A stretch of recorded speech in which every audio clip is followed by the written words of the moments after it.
Tell me pretty lies, look me in the face. Tell me that you love me, even if it's fake. 안녕하십니까? 대학병원에서 오래오래 근무하고 있는 아린지아입니다. 오늘은 아주 간단한 맥락 없는 Q&A를 해볼까요? PPI를 오랫동안 사용하지 못하는 이유는 뭔가요? 자, 우선 PPI가 무엇인지조차 몰랐던 저를 생각하며 이게 뭐냐면요. 논란이 많은 위산분비 억제제라고 할 수 있습니다. 우선 PPI 제제를 알아보면 병원에서 넥시움으로 많이 알려진 에소메프라졸, 란스톤 란소졸과 같은 상품명을 갖고 있는 란소프라졸, 오프라졸, 오메프라졸과 같은 이름을 갖고 있는 오메프라졸, 정말 많이 사용되는 판토록, 판토프라, 판프라, 판토라인, 판토메드 등등으로 많은 상품명을 갖고 있는 판토프라졸, 파리에트, 라베올, 라베원 등의 상품명으로 쓰이는 라베프라졸 등등 다양한 상품이 있습니다. 그 이외에 덱실란트, 놀텍, 레토프라 같은 것들도 있죠. 각각의 질병에 따라 약물 사용 기간과 농도에 대한 프로토콜이 있습니다. 어떻게 처방하는지는 의사 몫이겠고요. 우리는 왜 이렇게 처방하는지 알고 일하는 게 좋겠죠? 정말 좋다고 알려진 이 약들이 오래 사용하면 안 되는 이유는 뭘까요?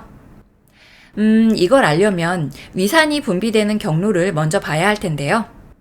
위산 분비를 활성화시키는 기전과 세포 단위를 먼저 보면요. 위의 부분마다 세포의 모양 구성이 다릅니다. 미주신경 말단에서 아세틸콜린이 분비되는데 이때 유문선의 G세포가 자극되어 가스트린이 분비되고 이 가스트린에 의해서 위저선의 ECL 세포에서 히스타민이 분비되고 히스타민이 벽세포를 자극해서 위산 분비를 촉진하게 됩니다. 이 세 가지 기전의 자극으로 활성화된 위산 분비의 최종 단계인 프로톤 펌프, 즉 양전자 펌프가 작동되는데 이 프로톤 펌프에 직접 작용하는 것이 PPI, 즉 양전자 펌프 억제제인 것이죠.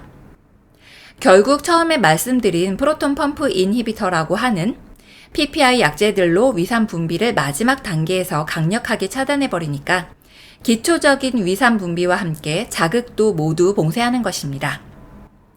지금까지 나온 PPI 제제에 대해 살펴보면 1세대 약물로는 오메프라졸, 2세대 약물로는 란소프라졸, 라베프라졸, 판토프라졸, 3세대 약물로는 에소메프라졸이 있습니다. 초기에 만들어진 1세대 PPI는 투약받는 환자마다 약효가 다르게 나타나고 약효가 또한 나타나는 시간도 다 다르거든요. 2, 3세대는 약효가 나타나는 시간도 빠르고 위산 억제 효과가 오랜 시간 안정적으로 유지된다고 합니다. 하루 아침 식전 한 번 투약하는 경우가 많은데 야간의 산 분비 조절이 잘 안 되는 경우에는 아침 식전과 저녁 식전으로 하루 2회 투약하는 경우도 있습니다. 자, 이제 이 약물들이 어떤 기전으로 작용하고 치료 효과가 좋다는 건 알겠어요. PPI를 단기간 복용했을 때에는 특별한 문제도 없고 효과도 좋고 안전한 약제라고 합니다. 단기 부작용부터 알아보면 일반적으로는 두통, 설사, 구역, 복통 등의 일반적인 부작용이 있을 수 있다고 하는데 실제로 제가 병동에 있는 동안 거의 경험해보지 못한 현상이고요.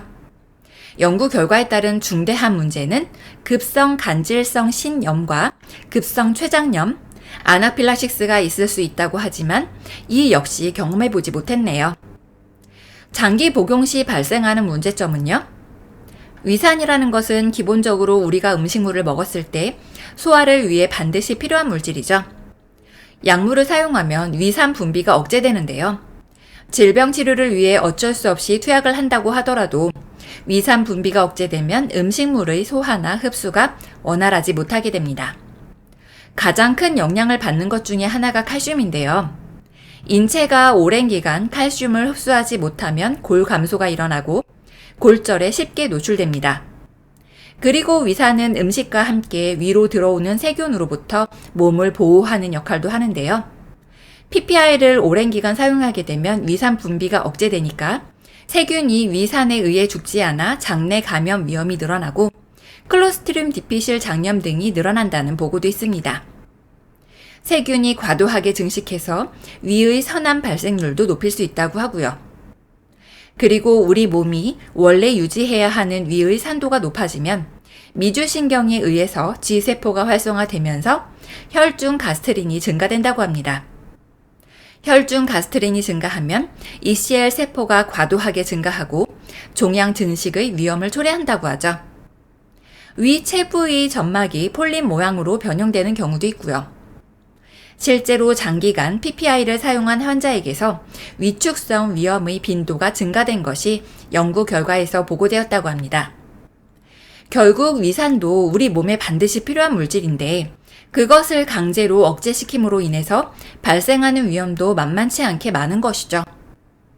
그러니 위산에 의해서 질병이 일어나지 않도록 고열량, 고지방식과 같은 식습관, 음주, 흡연, 스트레스 등등 피할 수 있는 것은 피하고 스스로 조절할 수 있는 것은 조절해야 하는 것이 맞겠습니다. PPI는 투여 기간이나 허가와 급여 사항도 까다롭죠. 이건 아직도 계속 변경되고 있으니까 외울 필요는 없겠고요. 의사 처방에 따라 투약을 진행하되 왜 이렇게 사용하고 무슨 문제점이 있을 수 있는지 알고 실행하면 분명 이 약에 대해 알고 있는 것 같은데 또 모르겠는 그런 느낌은 지울 수 있겠죠? 그럼 오늘은 간단하게 여기까지 하고요. 이만 들어가 보겠습니다. 아렌지아TV 오늘 하루도 무사히.